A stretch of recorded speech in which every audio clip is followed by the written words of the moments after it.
नमस्कार। आज अशा छान ताज्या भाज्या आणल्या। यामध्ये आणखी एखादी भाजी वापरून आपण लहान मुलांच्या आवडीची आणि मोठ्यांनाही आवडणारी, हॉटेलमध्ये गेल्यावर हमखास मागविली जाणारी, बर्थडे पार्टी, गेट टुगेदरसाठी हमखास तयार केली जाणारी सर्वांच्या आवडीची ही कोणती भाजी आहे पाहूया?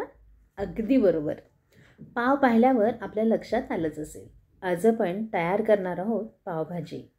कमीत कमी भांड्यांचा पसारा काढून झटपट तयार होणारी चमचमीत पावभाजी बनवण्यासाठीचे वाटीचे प्रमाण वापरून भाज्या कोणत्या प्रमाणात घ्यायच्या हे आपण पाहणार आहोत। योग्य प्रमाण आणि टिप्ससाठी हा व्हिडिओ स्किप न करता संपूर्ण पहा।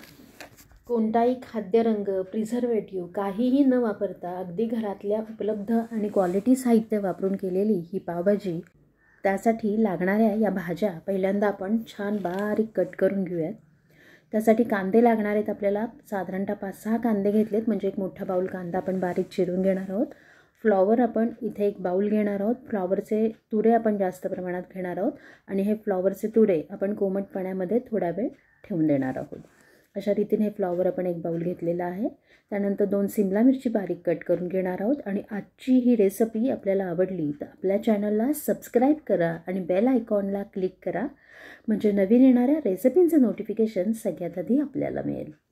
अशा रीतीनं आपण ही सिमला मिरची व्यवस्थित बारीक कापून घेतलेली आहे। आता बटाटे आपण बारीक, अगदी बारीक किंवा खूप मोठे नाही, असे मध्यम आकाराचे त्याचे तुकडे करून घेणार आहोत। हे साधारणतः 5 वगैरे आपण बटाटे घेतले। बटाटे आपण 3 बाउल घेणार आहोत। हे बघा, 3 बाउल आपण बटाटे कापून घेतलेले आहेत। टमॅटो आत्ता इथे मी 4 घेते। हे टमॅटो आपण 4 कापून घेणार आहोत, बारीक कापून घेणार आहोत। आणि पुढची रेसिपी पाहण्यापूर्वी मी आपल्या सर्वांचे आरोग्य रुची किचन कट्ट्यावर स्वागत करते। तिकडे आता भाज्या कापून झाल्यात आपल्या आणि आपण इकडे तेल गरम करायला ठेवलं आहे। आणि तेलामध्ये आपण आत्ता मी इथे भिजवलेले वाटाणे घेतलेले आहेत, छान रात्री भिजत घातले होते। 1 बाउल वाटाणा घेतला, त्यात फ्लॉवरचे तुकडे घातलेले आहेत, बटाट्या 3 वाटी घातलेले आहेत। हे आपण व्यवस्थित परतून घेतलेले आहे।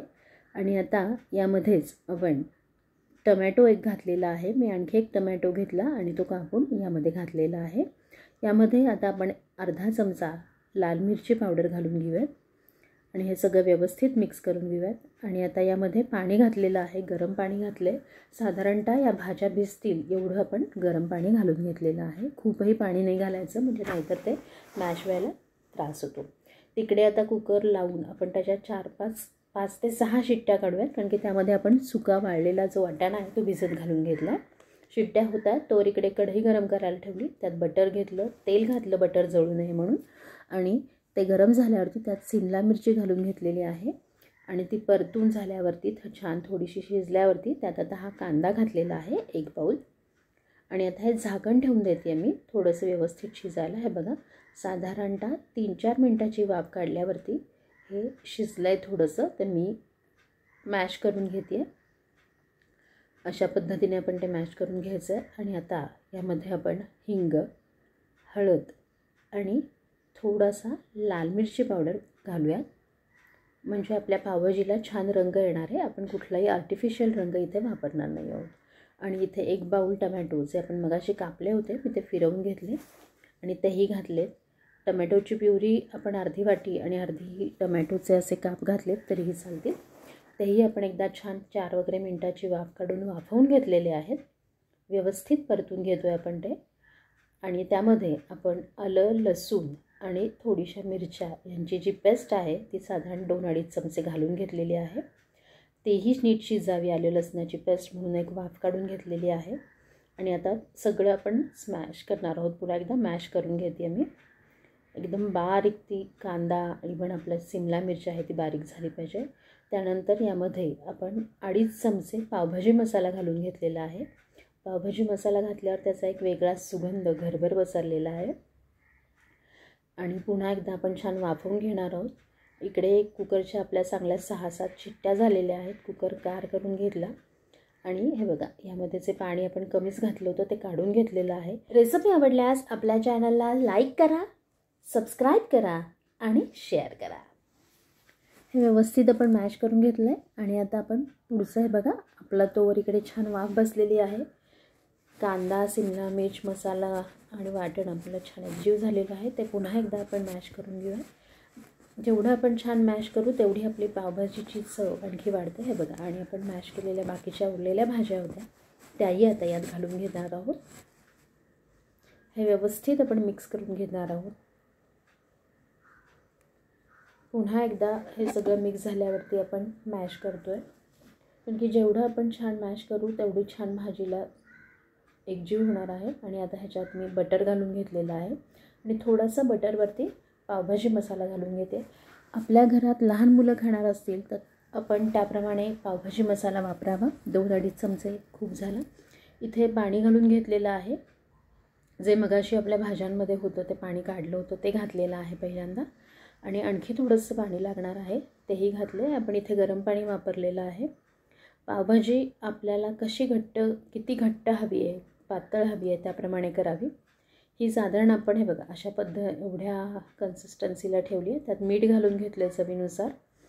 आणि ही पावभाजी साधारणतः 8 ते 10 लोकांसाठी पुरेशी आहे. लहान मुलं असतील तर अगदी 15 जणांनाही पुरेल. आणि यामध्ये आपण छान अशी कोथिंबीर बारीक कापून घातलेली आहे. आणि आपली आता ही पावभाजी तयार आहे. हिला आपण एक छान वाफ काढून घेऊयात झाकण ठेवून. आणि आता आपण इकडे मसाला पाव बनवायला घेऊयात. पॅनमध्ये मी बटर घालून घेतलं आहे.